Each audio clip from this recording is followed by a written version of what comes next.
अस्सलाम वालेकुम व्यूअर्स, मैं हूं आपकी मेंटोर उम्मे उमैमा रुमान। आज हम डिस्कस करेंगे नेशनल एजुकेशन पॉलिसी 2017 के हवाले से कि ये किसके रिजाइम में थी, इसकी क्या डेट्स थी, इसके क्या ऑब्जेक्टिव्स थे और क्या क्या रिकमेंडेशंस थी। जी को क्या सबसे पहले हम ये डिस्कस कर लेते हैं कि जाहिर सी बात है पॉलिसी 2017 है तो ये 2017 में ही रिप्रेजेंट की गई। प्राइम मिनिस्टर जो थे उस टाइम नवाज शरीफ साहब थे, education minister engineer Baligur Rahman साहब थे। ठीक हो गया। और अगर हम बात करें इसकी रिकमेंडेशंस एंड इनिशिएटिव्स की, मतलब ऑब्जेक्टिव्स की, पहले हम ऑब्जेक्टिव्स डिस्कस कर लेते हैं। इसके ऑब्जेक्टिव्स में सबसे इंपॉर्टेंट जो चीज़ थी वो ये थी कि यूपी यूनिवर्सल प्राइमरी एजुकेशन पे बहुत ज़्यादा वर्क किया जाएगा, quality of education and efficiency of education को इम्प्रूव किया जाएगा। उसके अलावा जो ICT information and communication technology है उसके यूज़ को प्रमोट किया जाएगा। कंप्यूटर जो है उसको उस पे मतलब कंप्यूटर एजुकेशन पे बहुत ज़्यादा फोकस किया जाएगा। और जो प्राइवेट सेक्टर है आईसीटी के हवाले से उसको भी गवर्नमेंट फैसिलिटेट करेगी। उसके अलावा गर्ल्स एंड बॉयज़ स्काउट इन पे बहुत ज़्यादा वर्क किया गया। गर्ल्स एंड बॉयज़ जो स्काउट्स हैं उनके हवाले से गाइडेंस एंड काउंसलिंग पे भी बहुत ज़्यादा वर्क किया गया। इस विजन इस जो पॉलिसी है इसका विजन ये था कि यूनिटी, फेथ और डिसिप्लिन, यूनिटी, फेथ और डिसिप्लिन जो है इस पे बहुत ज़्यादा वर्क किया जाएगा। और टेलीविज़न को यूज़ करते हुए यानी टेली कम्युनिकेशन को यूज़ करते हुए तालीम, तरबिया और तज़किया, इन 3 पॉइंट्स पे बहुत ज़्यादा वर्क किया जाएगा। एक 3 पॉइंट मैंने आपको बताया कि यूनिटी, फेथ एंड डिसिप्लिन जो कि शुरू से पाकिस्तान का मोटो है, उनको प्रमोट करने की कोशिश की जाएगी एजुकेशन के थ्रू। और दूसरा तालीम, तरबिया एंड तज़किया, मतलब करैक्टर डेवलपमेंट के हवाले से अगर हम बात करें ना तो बच्चों की तालीम के साथ साथ उनकी तरबियत और उनके तज़किया नफ्स पे भी बहुत ज़्यादा ज़ोर दिया जाएगा। ठीक हो गया। अब इसकी रिकमेंडेशंस की बात कर लेते हैं कि इन्होंने कुरान पाक की ट्रांसलेशन जो है उस पे वर्क करवाया। उसके अलावा इन्होंने जो है अहदीस और सीरत तैयबा की तालीम पर ज़ोर दिया।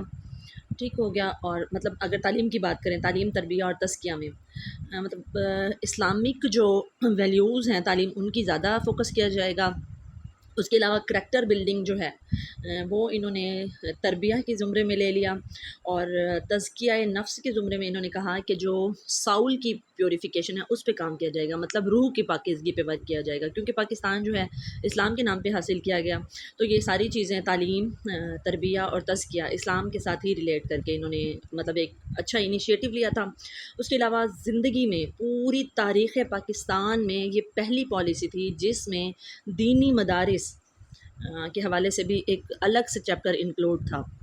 मतलब ऐसा नहीं है कि गवर्नमेंट जो है वो दीनी मदारिस पे फ़ोकस नहीं करती थी, फ़ोकस तो था, लेकिन जो हमारी एजुकेशनल पॉलिसी थी ना उसमें दीनी मदारिस के हवाले से कभी कोई चैप्टर इंक्लूड नहीं किया गया था। लेकिन 2017 की पॉलिसी वो वाहिद पॉलिसी है जिसमें फ़र्स्ट टाइम पाकिस्तान की हिस्ट्री में दीनी मदारिस पर भी एक चैप्टर इंक्लूड किया गया और उनके बारे में भी इनिशिएटिव्स लिए गए। उसके अलावा दीनी मदारिस के करिकुलम की रिवीजन पे काम किया गया।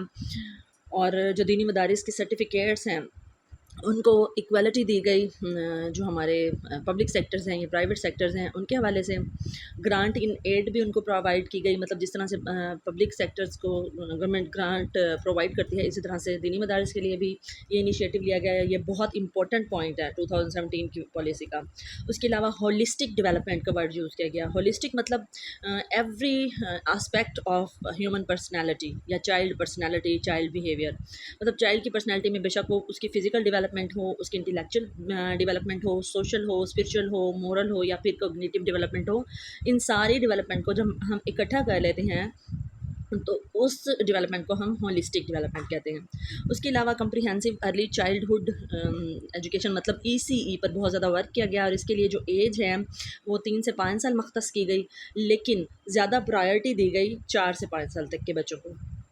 उसके अलावा प्राइमरी एजुकेशन की जो 2020 में मतलब एक इनिशिएटिव लिया गया था इंटरनेशनल लेवल पे कि यूनिवर्सलाइज़ किया जाएगा प्राइमरी एजुकेशन को। तो उसके लिए गवर्नमेंट ने एक अच्छा इनिशिएटिव लिया कि जो हमारा एजुकेशन के लिए बजट डिसाइड हुआ था उसमें से 45 टू 50% जो बजट है वो प्राइमरी एजुकेशन के लिए एलोकेट कर दिया गया। उसके अलावा इन्होंने सोचा कि अडल्ट की लिटरेसी रेट को 2020 तक हम 75% अचीव करने की कोशिश करेंगे, जो कि आपको पता है कि अभी तक अचीव नहीं हुआ, और 86% अचीव करेंगे 2015 तक। मैं फिर बता देती हूँ कि 2020 तक अडल्ट एजुकेशन को 75% और 86% 2025 तक, ठीक हो गया। उसके अलावा इन्होंने लिटरेसी प्रोग्राम्स स्टार्ट किए, जिसमें इन्होंने कहा कि भाई हम 16 से 25 साल तक के जो अडल्ट्स हैं उनकी स्किल्स, उनको स्किल्स प्रोवाइड मतलब वोकेशनल एजुकेशन प्रोवाइड करने पे ज़्यादा ज़ोर देंगे ताकि बेरोज़गारी ख़त्म हो। इसके अलावा इन्होंने कहा कि मतलब जो छोटे बच्चे हैं उनको ज़्यादा सिलेबस रटवाने की बजाय इस चीज़ पे फोकस किया जाए कि उनकी बेसिक लर्निंग नीड्स पर काम किया जाए। उसके अलावा आर्टिकल 25 ए पे इन्होंने बहुत वर्क किया। आपको पता है कि 25 ए आर्टिकल क्या है पाकिस्तान का, कि government is responsible to provide free and compulsory education up to age 3 to 16। पहले 5 टू 16 था, फिर इन्होंने 3 टू 16 का इनिशिएटिव लिया। उसके अलावा इन्होंने कहा कि जीडीपी जो है वो 4% तक ज़रूर दिया जाएगा, जो कि अभी तक नहीं दिया गया। 2022 में भी 1.77% ही था। The target of participation rate of special children has been fixed as 50% by 2025। मतलब ये इनिशिएटिव उन्होंने लिया था कि जो स्पेशल एजुकेशन के बच्चे हैं वो तकरीबन 50% बच्चे ज़रूर स्पेशल एजुकेशन के स्कूल्स में उनका एडमिशन करवाया जाएगा, ठीक हो गया। और जो एजुकेशन का बजट था इन्होंने एलोकेट किया 5% के हिसाब से।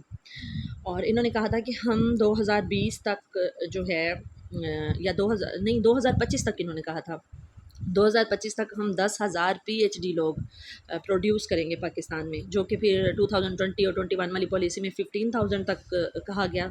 चलें वो तो एक बात की बात है, वो हम डिस्कस करेंगे 2020 एंड 21 वाली पॉलिसी में। लेकिन यहाँ जो 2017 वाली पॉलिसी है इसमें इन्होंने रिकमेंड किया था कि 10,000 पीएचडीज़ सॉरी पीएचडीज़ मतलब पीएचडी होल्डर्स स्कॉलर्स जो हैं वो पाकिस्तान में मौजूद होंगे।